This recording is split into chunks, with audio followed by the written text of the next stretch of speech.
हरे कृष्ण, हर हर महादेव। आप सभी का दिन शुभ हो। आज दिनांक है 7 मार्च और दिन है शुक्रवार। आज आप सुनेंगे फाल्गुन मास महात्म्य के 23वें दिन का अध्याय। उससे पहले आज भी आप सुनेंगे श्री श्यामानंद जी की एक बहुत ही सुंदर कथा। जब श्री राधा जी अपने एक भक्त पर बड़ी प्रसन्न हुई, उनकी सेवा से उनका हृदय आनंद से भर गया, तब अपने उस भक्त को दर्शन देने के लिए श्री राधा जी ने जो चतुरता दिखाई, जिसमें उन्होंने अपने एक चरण का नुपुर एक अनार के पेड़ के पीछे गिरा दिया था, तो किस तरह से उन्होंने ये लीला रचाई, किस तरह से अपने उस भक्त को दर्शन दिए, ये आज की इस कथा में आप सुनेंगे। कथा को पूरा सुनकर कमेंट बॉक्स में आज राधे राधे जरूर लिखिएगा। श्रीपाद जीव गोस्वामी जी की भजन कुटीर पर आकर कृष्णदास जी ने दंडवत निवेदन किया और अपना परिचय दिया। श्रीपाद जीव गोस्वामी ये बात सुनकर अत्यंत प्रसन्न हुए कि कृष्णदास को श्री हृदय चैतन्य ने उनके पास भेजा है। जब श्री जीव गोस्वामी के मार्गदर्शन में कृष्णदास भक्ति साहित्यों का अध्ययन करने लगे, तब उन्हें लगा कि सभी रसों में माधुर्य रस की उपासना भगवान से संबंध स्थापित करने में सर्वोपरि है। धीरे धीरे श्री कृष्णदास जी का मन प्रिय प्रीतम की निकुंज रस सेवा की ओर खिंचता गया। उन्होंने जीव गोस्वामी को माधुर्य रसोपासना के रहस्य को विस्तार से समझाने की प्रार्थना की। जीव गोस्वामी की कृपा से धीरे धीरे कृष्णदास को ब्रजरस महात्म्य, निकुंज रस लीला और ब्रज की विशेष उपासना पद्धति का ज्ञान होने लगा।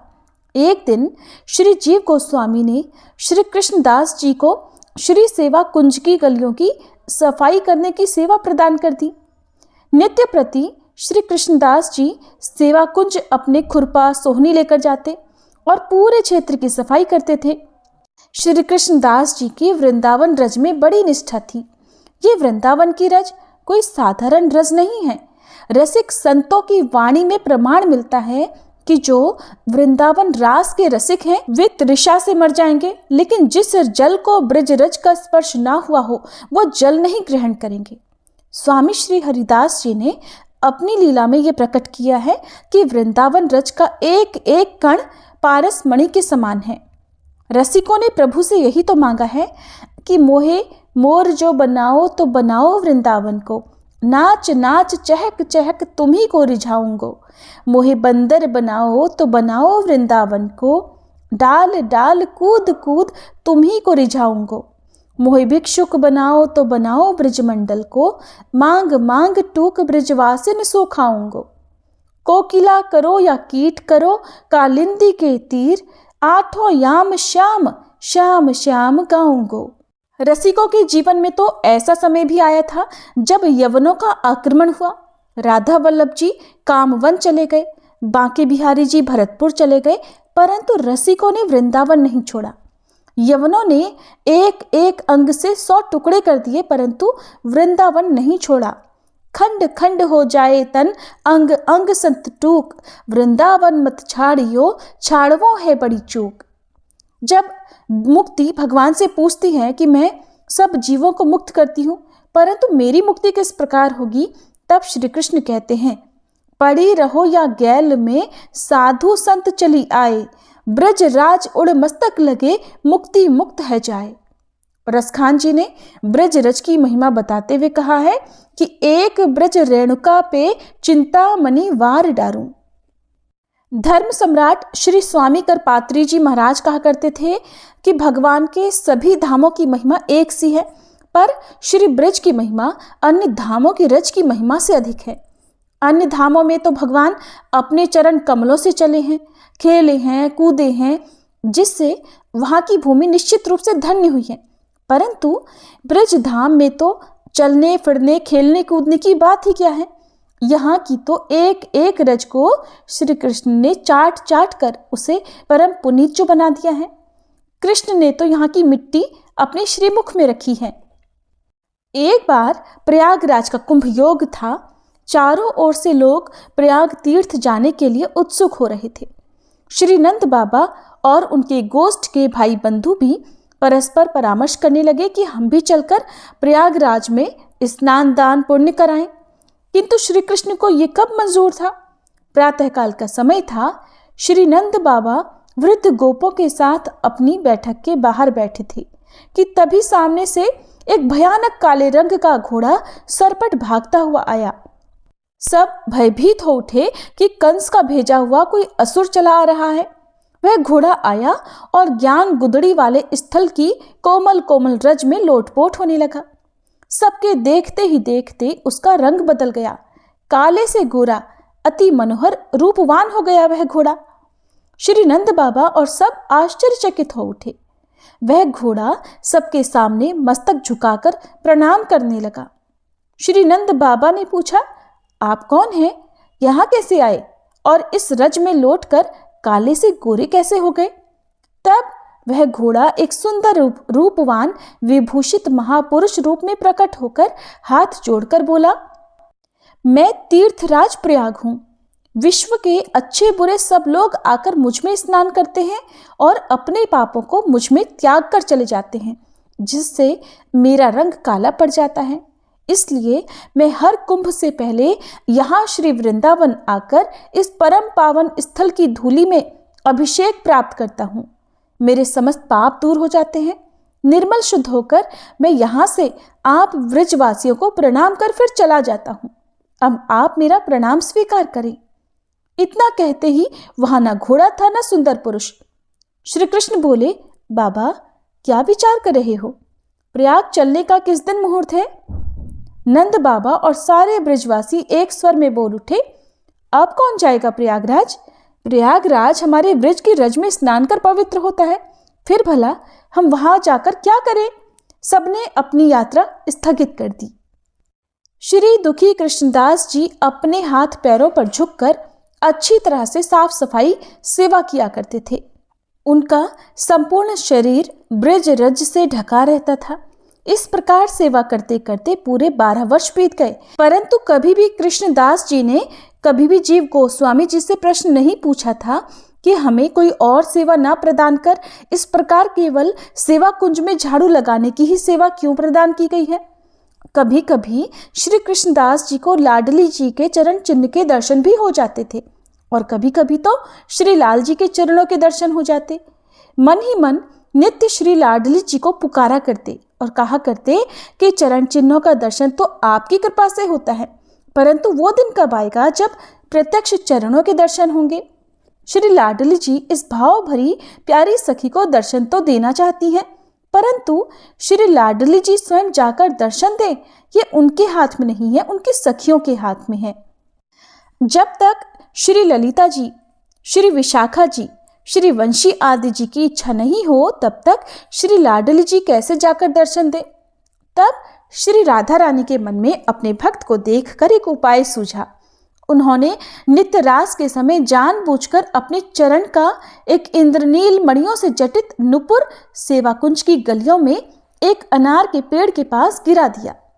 प्रातःकाल जब श्री दुखी कृष्णदास जी सोहनी सेवा कर रहे थे तब उन्हें एक दिव्य नुपुर के दर्शन हुए। उस दिव्य नुपुर से प्रकाश झलक रहा था। उन्होंने नुपुर को उठाकर मस्तक से लगाया और मस्तक से लगाते ही उनके शरीर में सात्विक भावों का उदय हो गया। आनंद की एक लहर से चली गई भीतर में और वे समझ गए कि यह कोई साधारण नहीं बल्कि कोई दिव्य नुपुर है। और वे इस नुपुर को बार बार कभी सर से, कभी हृदय से, कभी स्नेह की दृष्टि से देख देख कर चूमने लगे। उन्होंने उस नुपुर को अपने उत्तरीय वस्त्र में बांध कर रख लिया और पुनः सेवा में लग गए। नित्य रास लीला के समय श्री ललिता आदि सखियों ने देखा कि श्री लाडली जी के बाएं चरण का तो नुपुर ही नहीं है। संत जन इस नुपुर का नाम मंजू घोषा बताते हैं। तब ललिता जी ने राधा जी से पूछा कि आपके बाएं पैर का नुपुर नहीं है। तब राधा रानी कहने लगी, ललिते लगता है मेरा नुपुर कहीं गिर गया है, सेवा कुंज में जाकर देखो तो कहीं वहां तो नहीं है। ललिता जी समझ गई कि राधा रानी ने कोई लीला करनी है, इसीलिए जानबूझकर अपना नुपुर सेवा कुंज में छोड़ दिया है।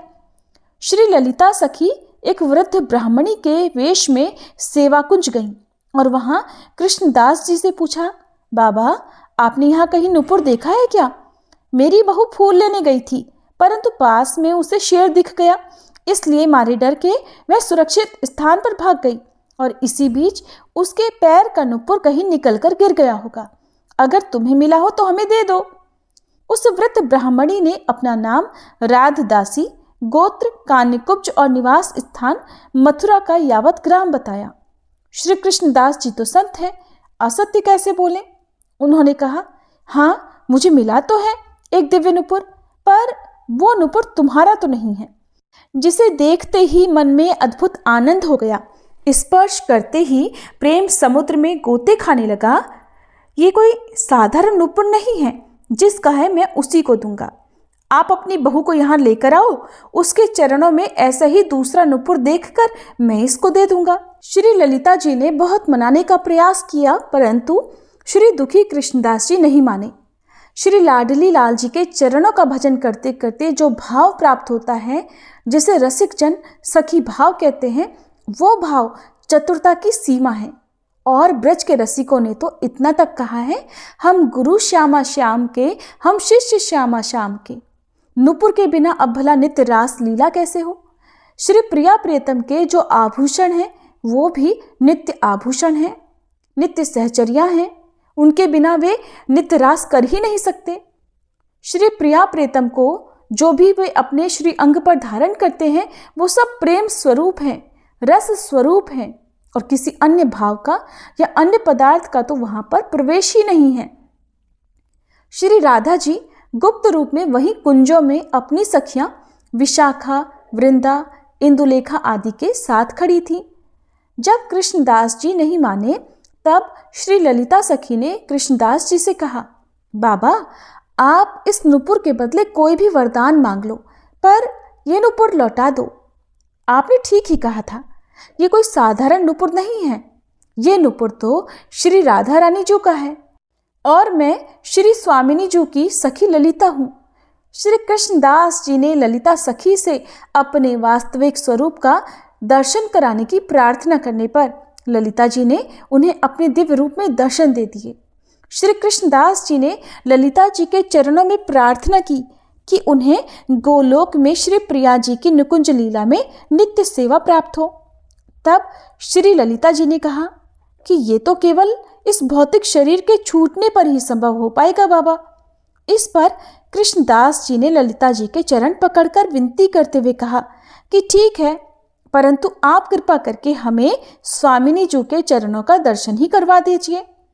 श्री ललिता जी जाकर स्वामिनी जी से कहती हैं कि स्वामिनी जी, अब तो आप कोई सखी को दर्शन देना ही पड़ेगा। सुनकर राधा जी तो बड़ी प्रसन्न हुई, क्योंकि वे भी तो यही चाहती थी। तब ललिता जी से बोली, दुखी कृष्णदास की सेवा से हम अत्यंत प्रसन्न हैं। ललिता जी, आप कृष्णदास को ललिता कुंड में स्नान कराओ और उन्हें सिद्ध राधा मंत्र प्रदान करो। जब ये कुंड में स्नान कर लेंगे और दिव्य मंजरी स्वरूप धारण कर लेंगे, तब ये मेरे दर्शन के पात्र बन जाएंगे। श्री ललिता जी ने कृष्णदास जी के कान में षड ऐश्वर्यपूर्ण पंचदशाक्षरी यानी 15 अक्षरों वाला श्री राधा मंत्र प्रदान किया, और उस मंत्र को जपते हुए कृष्णदास राधा कुंड में स्नान करने गए। श्री कृष्णदास जी के कुंड में स्नान करते ही वे दिव्य मंजरी सखी के वेश में बाहर आए। उस दिव्य मंजरी का शरीर स्वर्ण की तरह चमक रहा था। श्री ललिता जी अपने साथ उस मंजरी को लेकर गुप्त वृंदावन में राधा रानी के निकुंज मंदिर में प्रवेश कर गईं। श्री राधा रानी के दर्शन पाकर हृदय अत्यानंद से भर गया। श्री राधा रानी ने अपने चरणों का दर्शन कराते हुए कहा, देख सखी, ऐसा ही दूसरा नुपुर मिला है ना तुम्हें, दो अब हमारा नुपुर। सखी कहने लगी, हे स्वामिनी जी, आपने इतनी बना दी तो अब कसर क्यों छोड़ती हैं आप? आपकी कृपा से रसिकों को जिस भाव की प्राप्ति होती है, उस भाव की संतुष्टि केवल चरण दर्शन से नहीं होती। अब आप कृपा करके अपने श्री चरणों की सेवा प्रदान करें। तब श्री राधा रानी भाव समझ गईं और अपना चरण आगे कर दिया। मंजरी सखी ने अपने नयनों के जल से प्रिया जी के चरणों का अभिषेक कर दिया और अपने हाथों से उनके चरणों में नुपुर पहनाने की प्रार्थना की।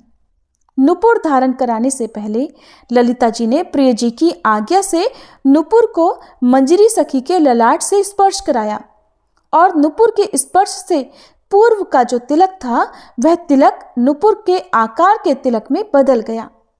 राधा रानी ने स्वयं अपने कर कमलों द्वारा कुमकुम, चंदन और कपूर को मधु के साथ चंद्रकांत नामक पत्थर पर घिसकर उस तिलक के मध्य में एक उज्जवल बिंदु लगा दिया और इस तिलक को ललिता सखी ने श्याम मोहन तिलक का नाम दिया और कहा कि तुमने श्री प्रिया जी को अपनी सेवा से प्रसन्न करके बहुत आनंद प्रदान किया है, इसलिए तुम्हें अब संसार में श्यामानंद नाम से जाना जाएगा। स्वर्ण जैसी कांति होने के कारण विशाखा सखी ने उसे कनक मंजरी के नाम प्रदान किया। श्री प्रिया जी ने कहा, हे कृष्ण प्रिया, क्योंकि तुम मधुसूदन को सुख प्रदान करने और मेरे नयनों को भी सुख प्रदान करने वाली हो, तब इसलिए तुम मुझे अब ललिता और विशाखा जैसी ही प्रिय हो गई हो। पूर्व में तुम कृष्ण प्रिया नाम की मेरी सहचरी ही थी। उसके बाद ललिता और विशाखा ने कहा, श्री राधा रानी की विशेष कृपा से इस कनक मंजरी को यह दिव्य नुपुर प्राप्त हुआ था, इसलिए ये सखी अत्यंत सौभाग्यशालिनी है। श्री वृंदावन की रज का प्रताप ऐसा ही है। श्री प्रिया जी के चरणों में श्यामा सखी ने अपने हाथ से नुपुर धारण कराया। राधा रानी ने श्यामानंद जी को पुनः मृत्युलोक में जाने का जब आदेश दे दिया, तब वे स्वामिनी जी से विरह की कल्पना करते ही रोने लगे।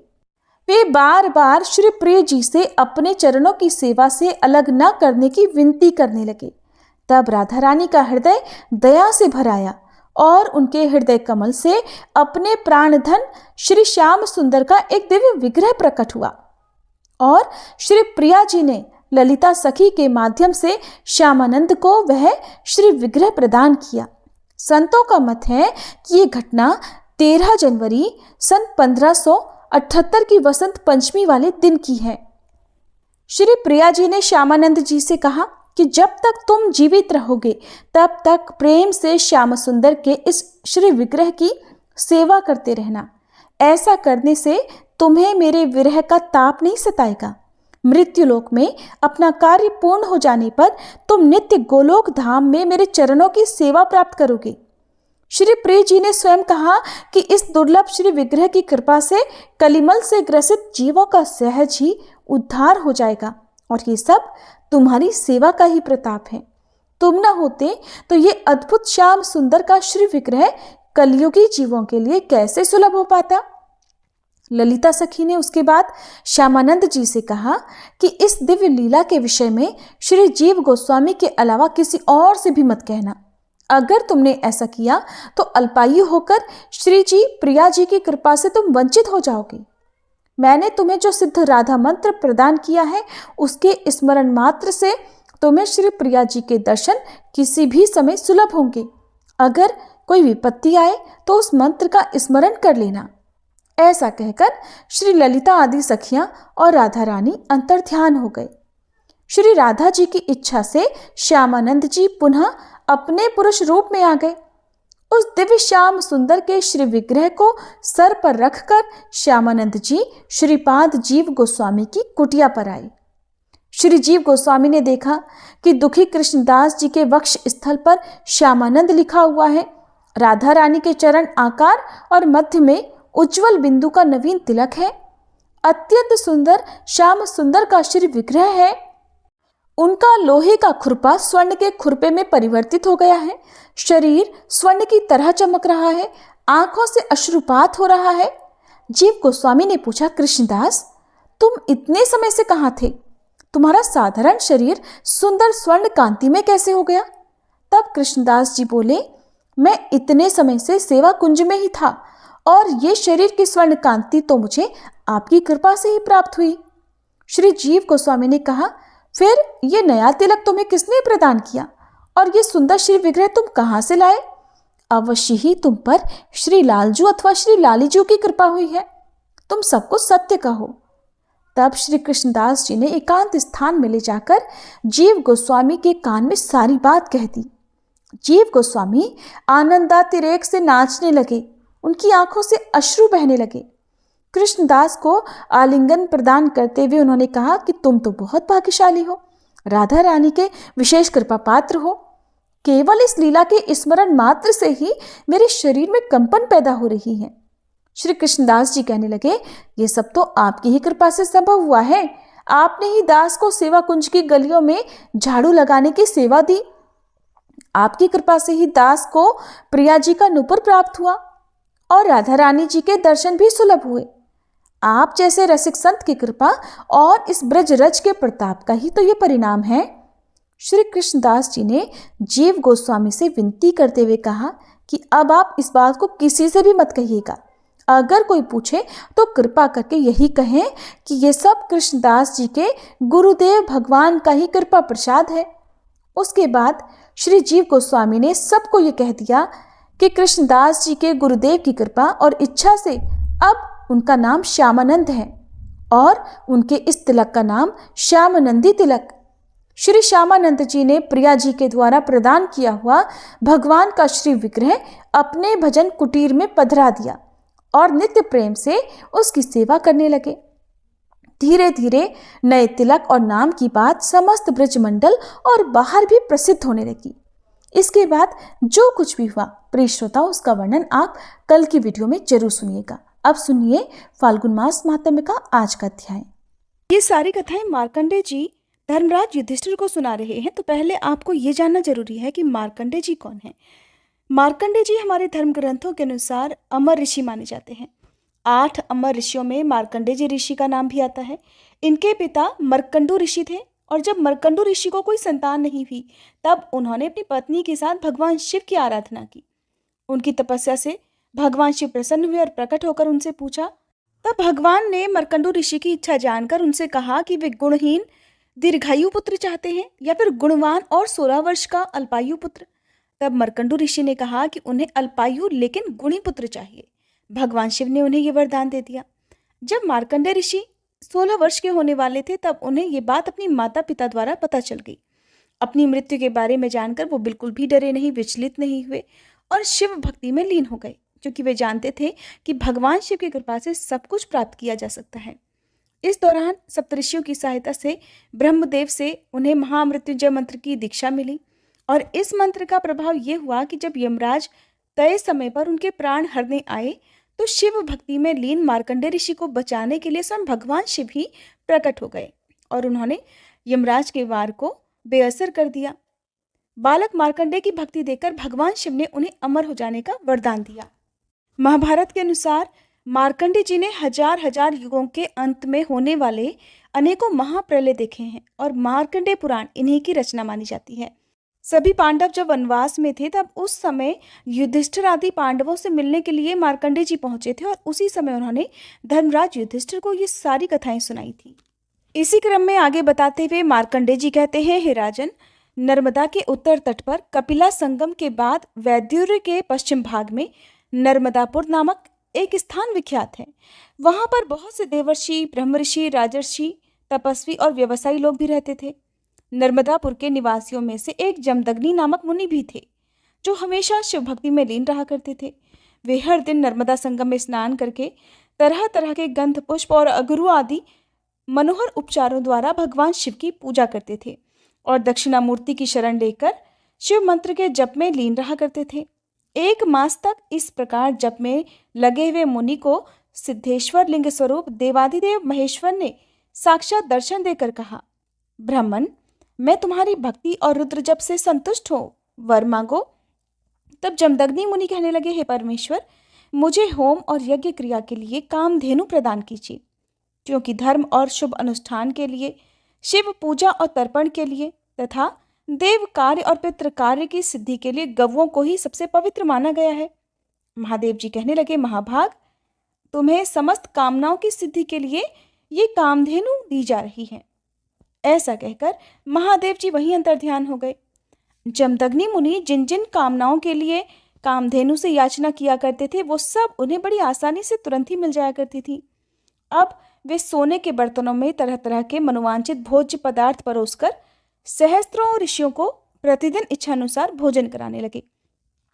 माननीय ब्रह्म ऋषि और देवतागण भी मुनिवर जमदग्नि के आश्रम पर आकर उनकी कीर्ति बढ़ाने लगे। इस प्रकार कुछ समय बीतने पर एक दिन राजा कार्तवीर्य अपनी महिष्मती पुरी छोड़कर शिकार खेलने के लिए विंध्य पर्वत पर आया और नर्मदा के तट पर उसने अपना पड़ाव डाल दिया। शिकार खेलते खेलते ही वह जमदग्नि मुनि के आश्रम पर गया और कहने लगा कि मुने, ये गऊ तो तुम्हारे योग्य नहीं है, इसलिए इसे मुझे दे दो। कार्तवीर्य की ये बात सुनकर मुनिवर जमदग्नि बहुत देर तक सोच विचार में पड़े रहे। उन्हें कुछ भी उत्तर ना देते देख राजा ने मुनि को मरवा दिया और खुद उनकी कामधेनु को बलपूर्वक हरकर ले जाने लगा। जब वह आश्रम से बाहर निकला तब अचानक ही कामधेनु पर कोड़ों की मार पड़ने लगी। वो बार बार कोड़ों की मार से घायल होने लगी। तब उस गऊ ने शाप देते हुए कहा, अरे ओ नराधम, रेणुका नंदन परशुराम तेरे समस्त कुल का संहार कर डालेंगे। इस प्रकार शाप देकर कामधेनु फिर से स्वर्ग को चली गई। उस समय लोगों में महान हाहाकार मच गया। सब कहने लगे कि अरे ये कौन दुराचारी आ गया जिसने ब्राह्मणों के कोप को बढ़ा दिया है। इसके बाद महावीर परशुराम जी ने पिता के मारे जाने का समाचार सुना। सुनते ही वे जलती हुई अग्नि की तरह क्रोध से जल उठे और सहसा आश्रम पर आए। पिता को मारा हुआ देखकर क्रोध से उनका पराक्रम दुगना हो गया और वे अचानक उठकर महिष्मतीपुरी की ओर चल दिए। और वहां कार्तवीर्य अर्जुन को देखते ही परशुराम जी ने बड़ा क्रोध करके कहा, अरे ओ नराधम, खड़ा रहे, मेरे पिता की हत्या करके अब तू कहाँ जा सकता है। ऐसा कहकर उन्होंने अपनी कुल्हाड़ी हाथ में ली और कार्तवीर्य की भुजारूपी वन को उसके मस्तक सहित काट डाला। उस समय मुनिवर परशुराम जी क्षत्रिय जाति के लिए प्रलयंकर बन गए थे, विनाश बन गए थे। महापराक्रमी दुरात्मा कार्तवीर्य के मारे जाने पर देवताओं की दुंदुभियां बज उठी और आकाश से पुष्पों की वर्षा होने लगी। कार्तवीर्य के प्रति क्रोध होने से परशुराम जी ने पूरी पृथ्वी को क्षत्रियों से रहित कर दिया और इस प्रकार अपनी प्रतिज्ञा पूरी करके वे पिता के आश्रम पर वापस लौट आए। माता और अन्य मुनीश्वरों को नमस्कार करके उन्होंने विधि पूर्वक परशुरामेश्वर महादेव जी की स्थापना की। उसके पास ही विशोका, एरंडिका और पावनी नाम वाली 3 शिलाएं हैं। उन्हीं पर परशुराम जी ने पिता की मरणोत्तर कालीन श्राद्ध आदि क्रियाएं संपन्न की। उस स्थान पर एक कपिल वर्ण की शिला है जो देवद्रोणी के नाम से जानी जाती है। वहां पिंडदान करने से पितर स्वर्ग में चले जाते हैं। हे राजन, इस प्रकार मैंने तुम्हें नर्मदापुर का महात्म्य सुनाया है। इसके श्रवण और कीर्तन से देवलोक में देवत्व की प्राप्ति होती है। मार्कंडेय जी आगे कहते हैं कि राजन, जहाँ पर बृहति और नर्मदा जी का संगम हुआ है वहाँ एक निषाद हर दिन भगवान त्रिलोचन का पूजन किया करता था। एक दिन व्यतिपात और संक्रांति का योग होने पर उसने फूल लेकर शिव मंदिर में प्रवेश किया। वहां जाकर उसने देखा कि भगवान का तीसरा नेत्र तो है ही नहीं। उसके मन में बड़ा आश्चर्य हुआ और वो सोचने लगा कि किस पापात्मा ने भगवान के नेत्र को चुरा लिया है। ऐसा कहकर उसने तीखे बाण से अपना नेत्र उखाड़ लिया और उसे ही देवदेव महादेव के मस्तक पर लगा दिया। ऐसा करते समय उसके मन में बिल्कुल भी भय, कंपन और दीनता नहीं आई। उसके हृदय का भाव भी नहीं बदला। इससे देवेश्वर महादेव जी उस निषाद के ऊपर बहुत प्रसन्न हुए और हंसकर बोले, वत्स, तू मनवांछित वर मांग ले, मैं तुझ पर बहुत प्रसन्न हूँ। भगवान शिव की कृपा से निषाद की बुद्धि निर्मल हो गई और वह उन्हें साष्टांग प्रणाम करके कहने लगा, देवेश्वर, ये सभी निषाद अपने मृग, पशु, पक्षी, अपने पुत्र, स्त्री आदि परिवार के साथ आपकी कृपा से आपके ही लोक में चले जाएं। अन्य जितने भी पाप योनि हो उनकी भी ऐसी ही गति हो, बस यही मेरी इच्छा है। सुनकर महादेव जी बोले, भक्त, मेरी कृपा से तुम सभी कामनाओं को प्राप्त करोगे। ऐसा कहकर भगवान शिव वहीं अंतर्ध्यान हो गए। इसके बाद सेवकों सहित वह निषाद इस तीर्थ के प्रभाव से शिवजी के धाम में चला गया। राजन, ये तुमको शिवनेत्र कुंड का महात्म्य मैंने बताया है। सैकड़ों पाप योनि मनुष्य नर्मदा और शिवजी के संयोग रूप उस तीर्थ में परम सिद्धि को प्राप्त हुए हैं। जो वहां स्वतंत्र या परतंत्र होकर अपने प्राणों का त्याग करता है वह सहस्त्रों वर्षों तक उमा महेश्वर के धाम में निवास करता है। इस प्रसंग को सुनने और कहने से भी मनुष्य भव बंधन से मुक्त हो जाता है। नर्मदा के उत्तर तट पर एक परम उत्तम तीर्थ और है जो सब सिद्धियों को देने वाला है। उसे जनक तीर्थ कहते हैं। स्वारोचिष मनवंतर आने पर त्रेता युग में राजा जनक अपने उपरोहित ब्रह्मवेत्ताओं में श्रेष्ठ ब्रह्म ऋषि यज्ञवल्क्य को साथ लेकर अनेक मुनि वृंदों से सेवित कश्यप जी के पवित्र आश्रम में गए। उनके साथ यज्ञ कराने वाले ऋत्विज और यज्ञ का सामान भी था। इसके बाद वहां यज्ञों में उत्तम लक्ष्मेध यज्ञ आरंभ हुआ। इंद्र आदि श्रेष्ठ देवताओं ने स्वयं आकर यज्ञ भाग ग्रहण किया। इसके बाद यज्ञ पूरा हुआ। राजा नर्मदा में यज्ञांत स्नान करके पुत्र और पत्नी के साथ सुशोभित हुए। फिर शिवजी और विष्णु जी का पूजन करके उनके वरदान के प्रभाव से वे दिव्य विमान पर आरूढ़ होकर दिव्य लोक में जाते हुए देखे गए।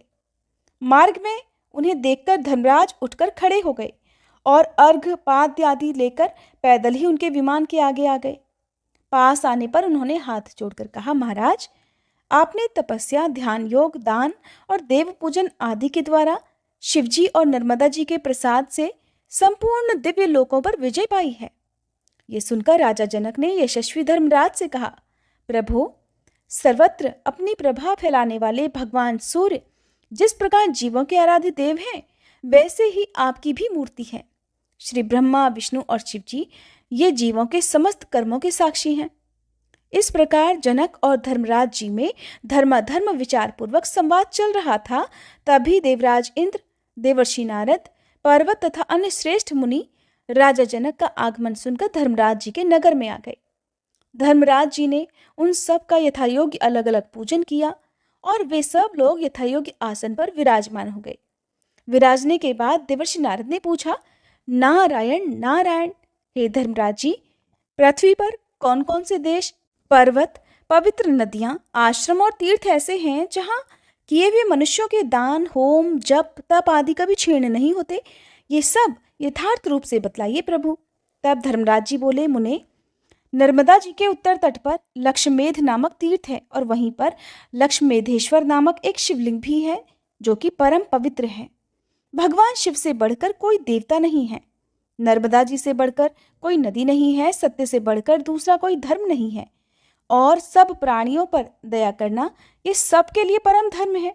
न शंकरात् परो देवो, न रेवायाः परा नदी, न सत्याद् परो धर्मः, कारुण्यम सर्वजंतुषु। इसलिए जो मनुष्य शिवजी के चिंतन में तत्पर होकर नर्मदा नदी के तट पर निवास करता है, उस पर यमराज का शासन भी नहीं चलता और वह कभी यमलोक का दर्शन नहीं करता। श्री ब्रह्मा, विष्णु और शिवजी ही उसके स्वामी होते हैं।